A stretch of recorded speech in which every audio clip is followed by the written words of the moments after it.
Hello friends, welcome back to my YouTube channel arts students corner. उम्मीद है आप लोग अच्छे होंगे, अपनी पढ़ाई भी बहुत अच्छी तरीके से कर रहे होंगे। पार्ट 1 मैंने डाल दिया है इस चैप्टर का। अभी चैप्टर चल रहा है हम लोग का सेकेंडरी एक्टिविटीज़ और class 12 NCERT book fundamentals of human geography.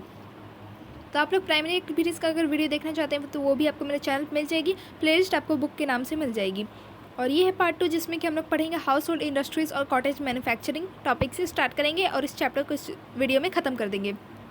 उम्मीद है आप लोग को समझ आएगा। अच्छा लगेगा तो लाइक कर दीजिएगा, ज़्यादा से ज़्यादा शेयर कीजिएगा और चैनल को सब्सक्राइब करना मत भूलिएगा। अगर कोई डाउट होगा तो कमेंट सेक्शन में मुझसे पूछ सकते हैं, आपका आंसर्स जरूर मिलेंगे। चलिए बिना देरी के फटाफट से शुरू करते हैं अपना टॉपिक, जो कि है हाउस होल्ड इंडस्ट्रीज़ और कॉटेज मैन्युफैक्चरिंग। एक रिक्वेस्ट है आप लोग से, अपने साथ बुक्स खोल के बैठिएगा, उससे आपको समझने में आसानी होगी। इसका मतलब होता है कुटीर उद्योग। अब इसको फटाफट से पढ़ लेते हैं। लाइन बाय लाइन एक्सप्लेनेशन आपको इस वीडियो में मिलेगा ही, जो कि और कहीं नहीं मिलेगा। It is the smallest manufacturing unit. यह निर्माण की सबसे छोटी इकाई है। The artisans use local raw materials and simple tools to produce everyday goods in their homes with the help of their family members और पार्ट टाइम लेबर। इसमें शिल्पकार स्थानीय कच्चे माल का उपयोग करते हैं एवं साधारण औजारों द्वारा परिवार के सभी सदस्य मिलकर अपने दैनिक जीवन के उपभोग की वस्तुओं का उत्पादन करते हैं। Finished products may be for consumption in same household or for sale in local village markets or for barter. Capital and transportation do not wield much influence as this type of manufacturing has low commercial significance and most of the tools are devised locally. तैयार माल का या तो स्वयं उपभोग करते हैं वो लोग, या इसे स्थानीय गांव के बाजार में विक्रय कर देते हैं। कभी अपने उत्पादनों की अदला बदली भी करते हैं। पूंजी एवं परिवहन इन उद्योगों को अधिक प्रभावित नहीं करते हैं, क्योंकि इनके द्वारा निर्मित वस्तुओं का व्यापारिक महत्व कम होता है एवं अधिकतर उपकरण स्थानीय लोगों द्वारा निर्मित होते हैं। कुछ फोटोज़ दिए हुए वो मैं आप लोग को दिखाना चाहती हूँ, आप लोग अपने बुक्स में भी देख लीजिएगा। तो ये है एक व्यक्ति द्वारा अपने आंगन में बर्तनों का बनाना। नागालैंड में घरेलू उद्योग का एक उदाहरण है। A man making pots in his court yard, example of house hold industry in Nagaland. And second है, देखिए, A man weaving a bamboo basket by the roadside in Arunachal Pradesh. Arunachal Pradesh में सड़क किनारे बांस की टोकरी बनाता हुआ एक व्यक्ति। अब बढ़ते हैं अपने मेन पैरा की ओर।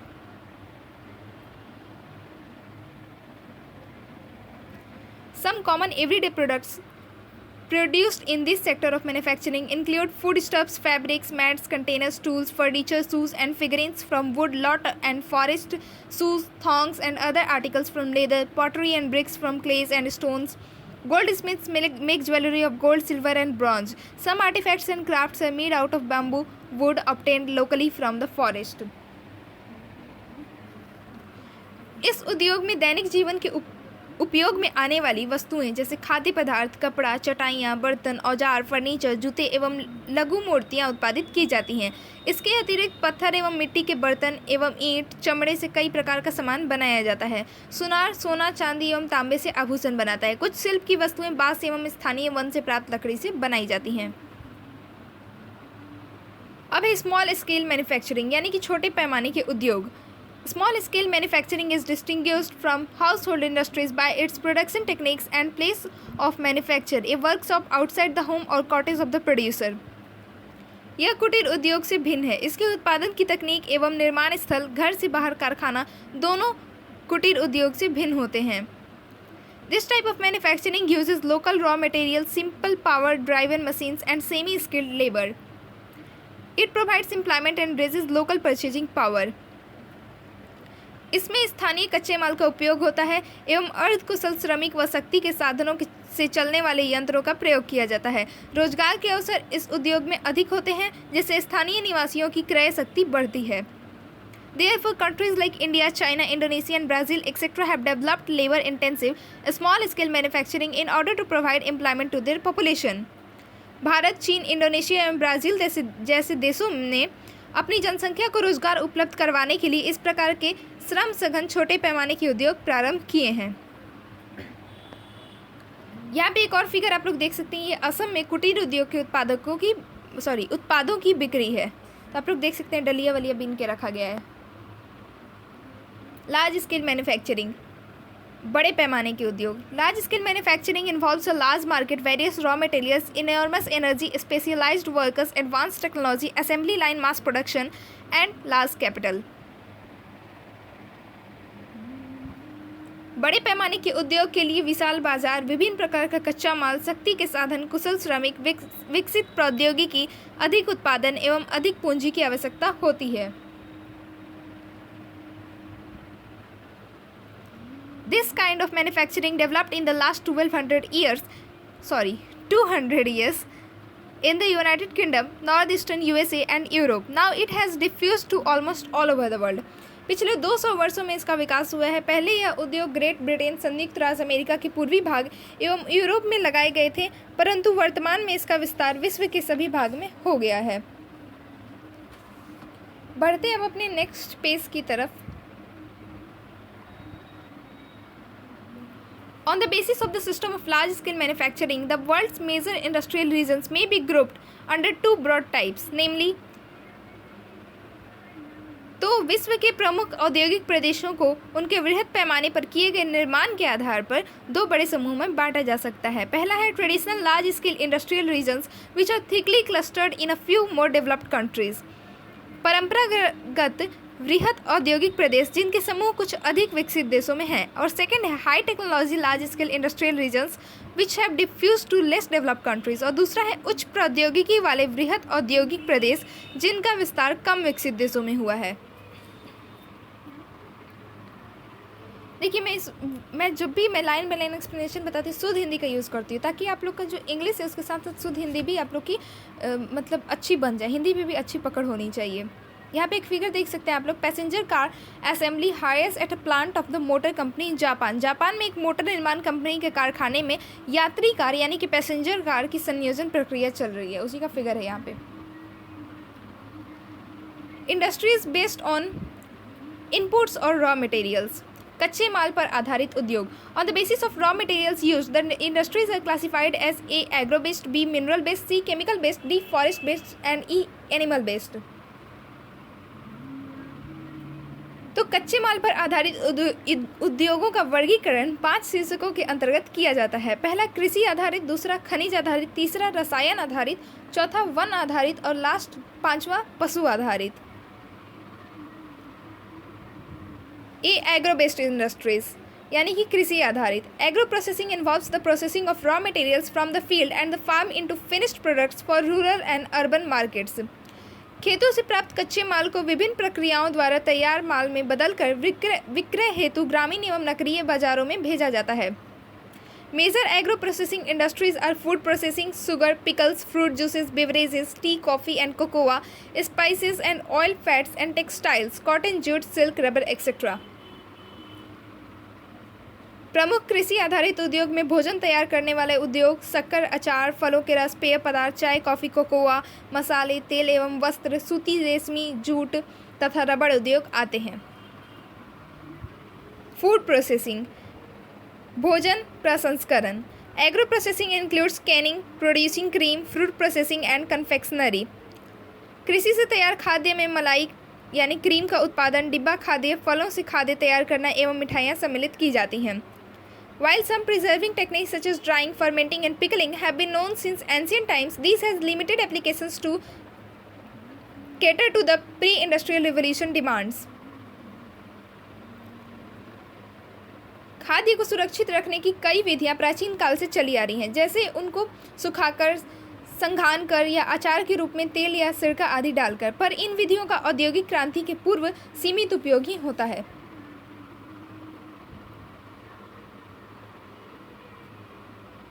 यहाँ पे एक और फिगर दिया हुआ है। Tea garden and a tea factory in the Nilgiri hills of Tamil Nadu. Tamil Nadu की नीलगिरी पहाड़ियों में चाय बागान तथा कारखाना। Agri business is commercial farming on an industrial scale often financed by business whose main interest lie outside agriculture.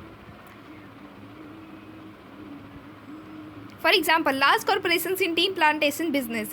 Agri-business farms are mechanized, large in size, highly structured, reliant on chemicals and may be described as agro factories. तो एक बात मैं आप लोग बताना चाहूँगी, geography में ना आप जितना ज़्यादा देखोगे ना क्वेश्चंस ऐसी छोटे छोटे जो चीज़ दिए रहते हैं ना बॉक्स में, इसी में से ज़्यादा क्वेश्चंस आते हैं और हमें लगता है कि यार ये तो आउट ऑफ सिलेबस आ गया। ऐसा कुछ नहीं होता है।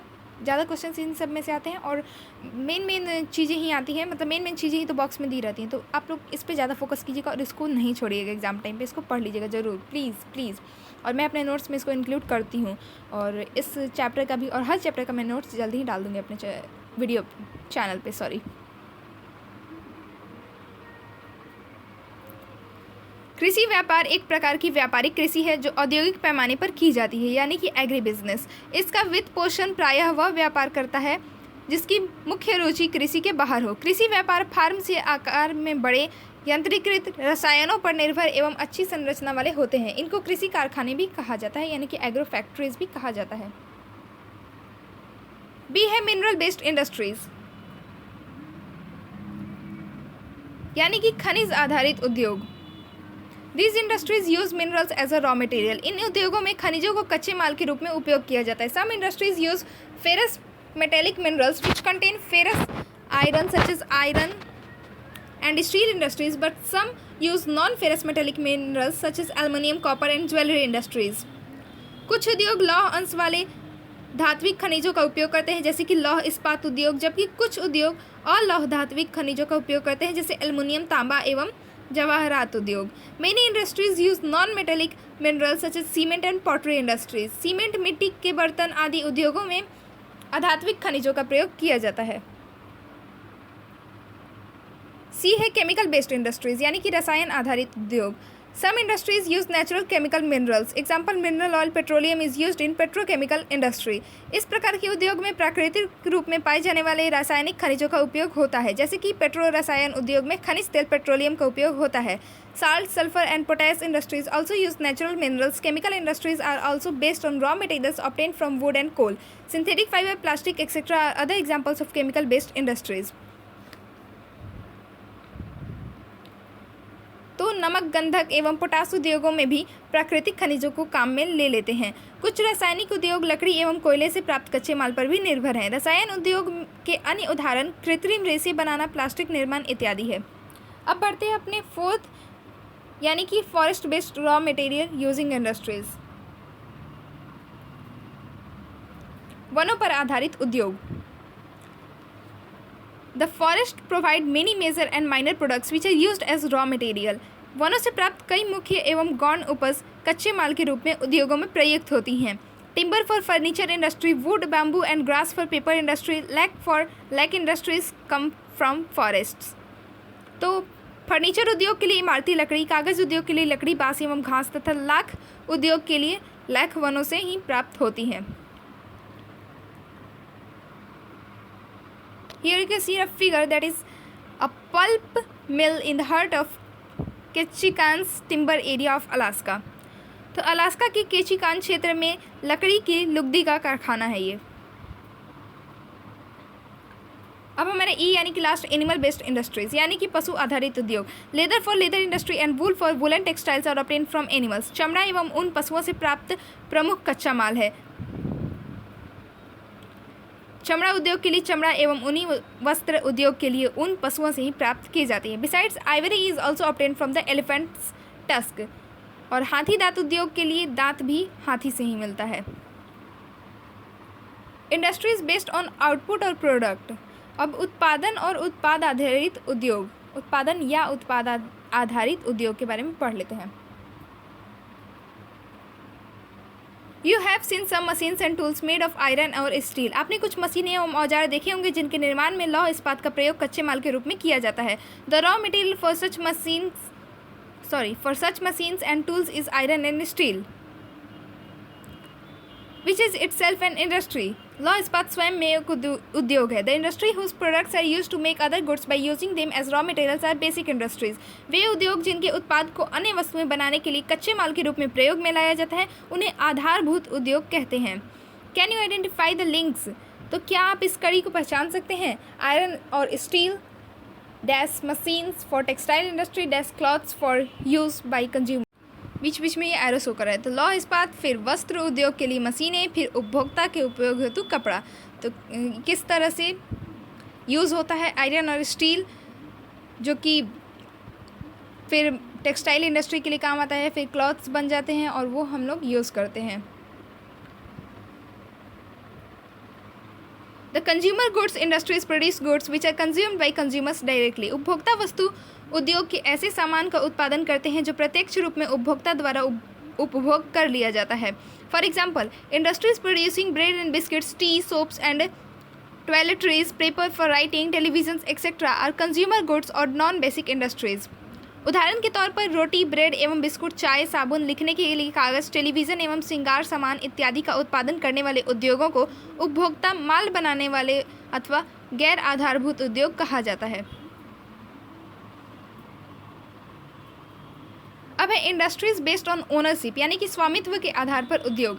ए, public sector industries are owned and managed by governments. सार्वजनिक क्षेत्र के उद्योग सरकार के अधीन होते हैं। In India there were a number of public sector undertakings, PSUs। भारत में बहुत से उद्योग सार्वजनिक क्षेत्र के अधीन हैं। Socialist countries have many state own industries. Mixed economies have both public and private sector enterprises. समाजवादी देशों में भी अनेक उद्योग सरकारी स्वामित्व वाले होते हैं। मिश्रित अर्थव्यवस्था में निजी एवं सार्वजनिक दोनों प्रकार के उद्यम पाए जाते हैं। B, private sector industries are owned by individual investors. निजी क्षेत्र के उद्योगों का स्वामित्व व्यक्तिगत निवेशकों के पास होता है। These are managed by private organisations. ये निजी संगठनों द्वारा संचालित होते हैं। In capitalist countries industries are generally owned privately. पूंजीवादी देशों में अधिकतर उद्योग निजी क्षेत्र में हैं। C number, joint sector industries are managed by joint stock companies और sometimes the private and public sectors together establish and manage the industries. Can you make a list of such industries? संयुक्त क्षेत्र के उद्योग का संचालन संयुक्त company के द्वारा या किसी निजी एवं सार्वजनिक क्षेत्र की कंपनी के संयुक्त प्रयासों द्वारा किया जाता है। तो क्या आप इस प्रकार के उद्योगों की सूची बना सकते हैं? अगर बना सकते हैं तो बनाइए और कमेंट सेक्शन में डाल दीजिएगा। Traditional large scale industrial regions, परंपरागत बड़े पैमाने वाले औद्योगिक प्रदेश। These are based on heavy industries often located near coal fields and engaged in metal smelting, heavy engineering, chemical manufacture और textile production। यह भारी उद्योग के क्षेत्र होते हैं जिसमें कोयला खदानों के समीप स्थित धातु पिघलाने वाले उद्योग, भारी इंजीनियरिंग, रसायन निर्माण, वस्त्र उत्पादन इत्यादि का कार्य किया जाता है। These industries are now known as smoke stack industries। इन्हें धुएं की चिमनी वाले उद्योग भी कहते हैं। Traditional industrial regions can be recognised by, परंपरागत औद्योगिकी प्रदेश के निम्न पहचान बिंदु हैं।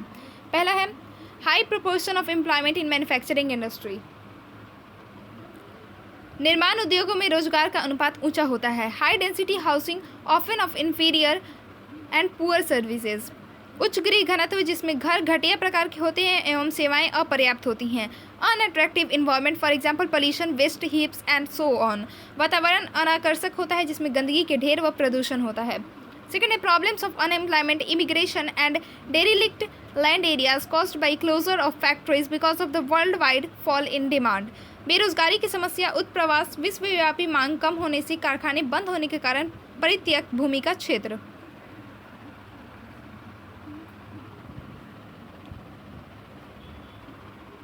The Ruhr coal field Germany, Germany का रूहर कोयला क्षेत्र। This has been one of the major industrial regions of Europe for a long time. यह लंबे समय से यूरोप का प्रमुख औद्योगिक प्रदेश रहा है। Coal and iron and steel formed the basis of the economy, but as the demand for coal declined the industry started shrinking. कोयला, लोहा एवं इस्पात यह अर्थव्यवस्था का प्रमुख आधार रहा है, पर कोयले की मांग में कमी आने के कारण उद्योग संकुचित होने लगा। Even after the iron ore was exhausted, the industry remained using important ore brought by waterways to the ruhr. यहाँ लौ अयस्क समाप्त होने पर भी जल मार्ग से आयातित अयस्क का प्रयोग करके उद्योग कार्यशील रहा है।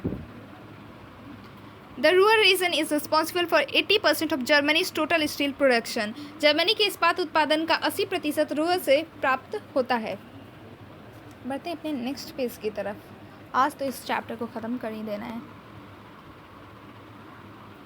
Changes in the industrial structure have led to the decay of some areas and there are problems of industrial waste and pollution. औद्योगिक ढांचे में परिवर्तन के कारण कुछ क्षेत्रों में के उत्पादन में गिरावट आई है एवं प्रदूषण व औद्योगिक अपशिष्ट की समस्या भी होने लगी है। The future prosperity of the ruhr is based less on the products of coal and steel, for which it was initially famous, and more on the new industries like the huge Opel car assembly plant, new chemical plants, universities. अब Ruhr के भविष्य की संपन्नता कोयले व इस्पात के बजाय नए उद्योग जैसे कि ओपेल कार बनाने का विशाल कारखाना, नए रासायनिक संयंत्र, विश्वविद्यालय इत्यादि पर आधारित हैं. Out of town shopping centres have appeared resulting in a new Ruhr landscape. यहाँ खरीदारी के बड़े बड़े बाजार बन गए हैं जिससे एक नया रूहर भूदृश्य विकसित हो रहा है. आयरन एंड स्टील इंडस्ट्री यानी लौह इस्पात उद्योग. The iron and steel industry forms the base of all other industries and therefore it is called the basic industry. और इसको mother of the industries भी कहा जाता है. लौह इस्पात उद्योग सभी उद्योगों का आधार है, इसीलिए इसे आधारभूत उद्योग भी कहा जाता है. It is the basic because it provides raw material for all other industries such as machine tools used for further production. यह आधारभूत इसलिए है क्योंकि यह अन्य उद्योगों जैसे कि मशीन और औजार जो आगे उत्पादों के लिए प्रयोग किए जाते हैं को कच्चा माल प्रदान करता है. It may also be called a heavy industry because it uses large quantities of bulky raw material and its products are also heavy. इसे भारी उद्योग भी कहते हैं क्योंकि इसमें बड़ी मात्रा में भारी भरकम कच्चा माल उपयोग में लाया जाता है एवं इसके उत्पाद भी भारी होते हैं. Iron is extracted from iron ore by smelting in a blast furnace with carbon, coke and limestone. लोहा निकालने के लिए लौह अयस्क को झोंका भट्टियों में कार्बन एवं चूना पत्थर के साथ प्रगलन किया जाता है. The molten iron is cooled and moulded to form pig iron which is used for converting into steel by adding strengthening materials like manganese.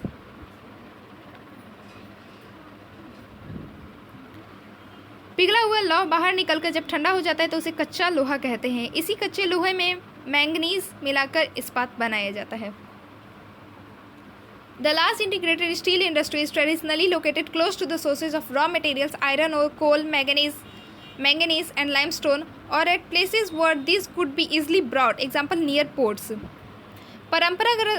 परंपरागत रूप से बड़े इस्पात उद्योग की स्थिति कच्चे माल के स्रोत के समीप ही रही है जहां लौह अयस्क, कोयला, मैंगनीज एवं चूना पत्थर आसानी से उपलब्ध हो जाता है. यह ऐसे स्थान पर भी अवस्थित हो सकता है जहां कच्चा माल आसानी से पहुंचाया जा सके जैसे पतन के समीप. But in many steel mills access to markets is more important than inputs. परंतु छोटे इस्पात कारखाने जिनका निर्माण और प्रचालन कम महंगा है की अवस्थिति के लिए कच्चे माल की अपेक्षा बाजार का समीप होना अधिक महत्वपूर्ण होता है. These are less expensive to build and operate and can be located near markets because of the abundance of scrap metal which is the main input. Traditionally, most of the steel was produced at large integrated plants, but many mills are limited to just one step process, steel making, and are gaining ground.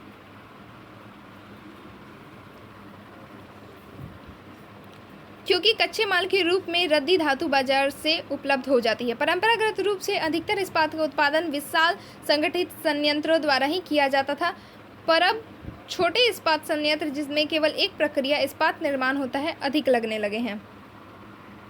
Distribution यानी कि वितरण. The industry is one of the most complex and capital intensive industries and is concentrated in the advanced countries of north America, Europe and Asia. यह एक जटिल उद्योग है जिसमें अधिक पूंजी की आवश्यकता होती है तथा उत्तरी अमेरिका, यूरोप एवं एशिया के विकसित देशों में इसका केंद्रीकरण है. In USA most of the production comes from the north Appalachian region, Pittsburgh, Great Lake region, Chicago, Gary, Erie, Cleveland, Lorraine, Buffalo and Duluth, and the Atlantic coast, Sparrows Point and Morrisville.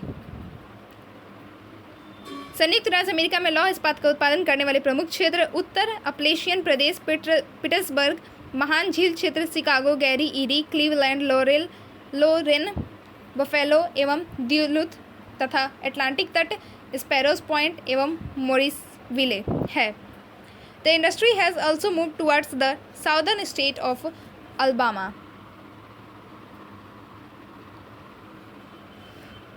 इसके अतिरिक्त इस उद्योग का विस्तार दक्षिणी राज्य Alabama में भी हुआ है. Pittsburgh area is now losing ground. It has now become the rust bowl of USA. In Europe, UK, Germany, France, Belgium, Luxembourg, the Netherlands and Russia are the leading producers.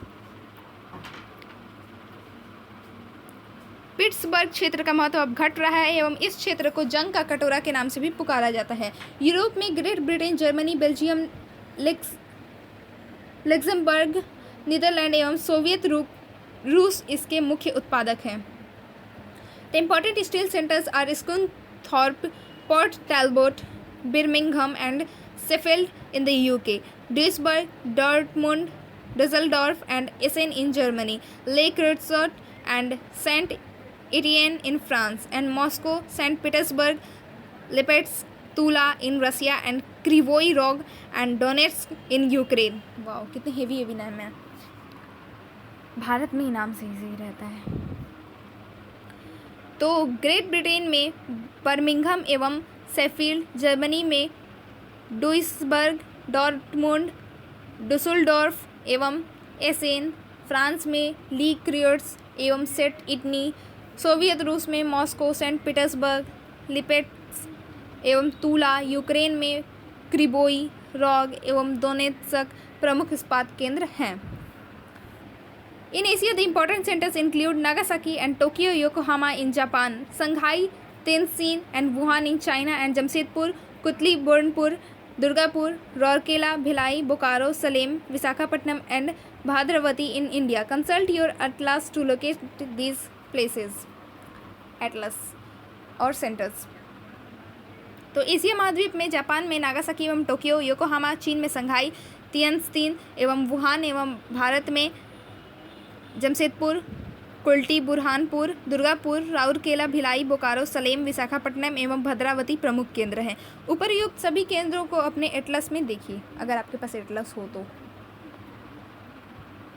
Cotton textile industry यानी कि सूती कपड़ा उद्योग। Cotton textile industry has 3 सब sectors, that is handloom, powerloom and mill sectors.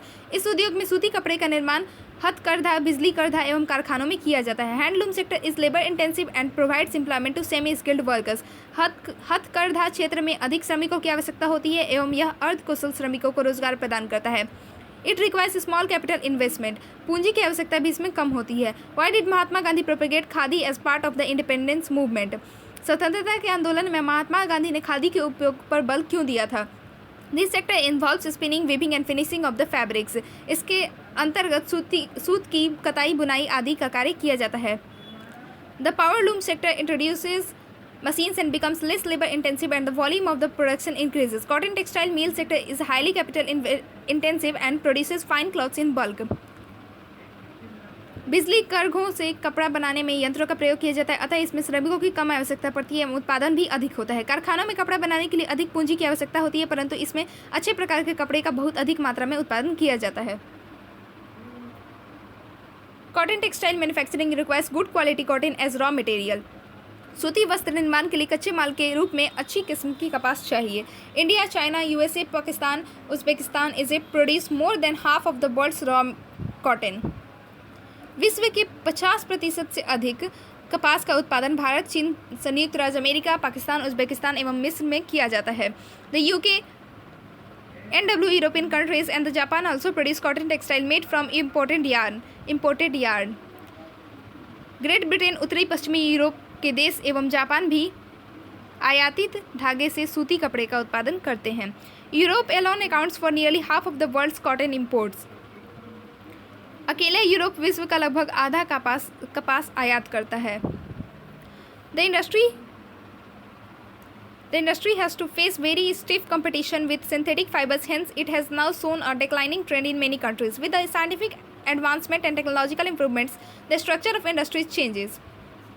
वर्तमान में इस उद्योग को कृत्रिम रेशे से प्रतिस्पर्धा करनी पड़ रही है, जिसके कारण अनेक देशों में इसके नकारात्मक प्रवृत्ति देखी जा रही है। फॉर एग्जाम्पल, वैज्ञानिक प्रगति एवं तकनीकी सुधारों से उद्योगों की संरचना में परिवर्तन हो रहा है। For example, Germany recorded constant growth in cotton textile industry since second world war till the 70s, but now it has declined. It has shifted to less developed countries where labor costs are low. उदाहरण के तौर पर द्वितीय विश्व युद्ध से लेकर 70 के दशक तक जर्मनी ने उस उद्योग में काफ़ी प्रगति की, पर अब इसके उत्पादन में कमी आ रही है। यह उद्योग उन कम विकसित देशों में स्थानांतरित हो गया है जहां श्रम लागत कम है। Concept of high technology industry. उच्च प्रौद्योगिकी उद्योग की संकल्पना। High technology or simply high tech is the latest generation of manufacturing activities. निर्माण क्रियाओं में उच्च प्रौद्योगिकी नवीनतम पीढ़ी है। It is best understood as the application of intensive research and development R&D efforts leading to the manufacture products of an advance scientific and engineering character. इसमें उन्नत वैज्ञानिक एवं इंजीनियरिंग उत्पादों का निर्माण गहन शोध एवं विकास के प्रयोग द्वारा किया जाता है। Professional white collar workers make up a large share of total workforce. These highly skilled specialists greatly outnumber the actual production blue-collar workers. Robotics on the assembly line, computer-aided design, CAD and manufacturing, electronic controls of smelting and refining processes, and the constant development of new chemical and pharmaceutical products are notable examples of high-tech industry. कितना जल्दी मैंने पढ़ा ना, मजा आ गया। तो संपूर्ण श्रमिक शक्ति का अधिकतर भाग व्यावसायिक यानी कि सफ़ेद कॉलर श्रमिकों का होता है। ये उच्च दक्ष एवं विशिष्ट व्यावसायिक श्रमिक वास्तविक उत्पादन श्रमिकों से संख्या में अधिक होते हैं। उच्च प्रौद्योगिकी उद्योग में यंत्र मानव, कंप्यूटर आधारित डिजाइन, कैड तथा निर्माण, धातु पिघलाने एवं शोधन के इलेक्ट्रॉनिक नियंत्रण एवं नए रासायनिक और औषधीय उत्पाद प्रमुख स्थान रखते हैं। Neatly spaced, low, modern, dispersed office, plant, lab buildings rather than massive assembly structures, factories and storage areas mark the high-tech industrial landscape. इस भूदृश्य में विशाल भवनों, कारखाना एवं भंडार क्षेत्रों के स्थान पर आधुनिक, नीचे साफ सुथरे बिखरे कार्यालय एवं प्रयोगशालाएं देखने को मिलती हैं। Planned business parks for high-tech startups have become part of regional and local development schemes. इस समय में जो भी प्रादेशिक व स्थानीय विकास की योजनाएं बन रही हैं उनमें नियोजित व्यवसाय पार्क का निर्माण किया जा रहा है। High tech industries which are regionally concentrated, self sustained and highly specialised are called technopolis. The Silicon Valley near San Francisco and Silicon Forest near Seattle are examples of technopolis. Are some technopolis developing in India? वे उच्च प्रौद्योगिकी उद्योग जो प्रादेशिक संकेंद्रित हैं, आत्मनिर्भर एवं उच्च विशिष्टता लिए होते हैं, उन्हें प्रौद्योगिक ध्रुव कहा जाता है। सैन फ्रांसिस्को के समीप सिलिकन घाटी एवं सिएटल के समीप सिलिकन वन प्रौद्योगिक ध्रुव के अच्छे उदाहरण हैं। क्या भारत में कुछ प्रौद्योगिक ध्रुव विकसित हो रहे हैं? Manufacturing contributes significantly to world economy. Iron, steel, textile, automobiles, petrochemicals and electronics are some of the world's most important manufacturing industries. विश्व अर्थव्यवस्था में निर्माण उद्योग का बहुत बड़ा योगदान है। लौह इस्पात, वस्त्र, मोटर गाड़ी निर्माण, पेट्रो रसायन एवं इलेक्ट्रॉनिक्स विश्व के प्रमुख निर्माण उद्योग हैं। फ्रेंड्स, हमारा चैप्टर खत्म होता है। वाव, एट लास्ट ये एंड हो गया। चलिए, ज़्यादा लंबा नहीं गया, 2 पार्ट में तो गया ही।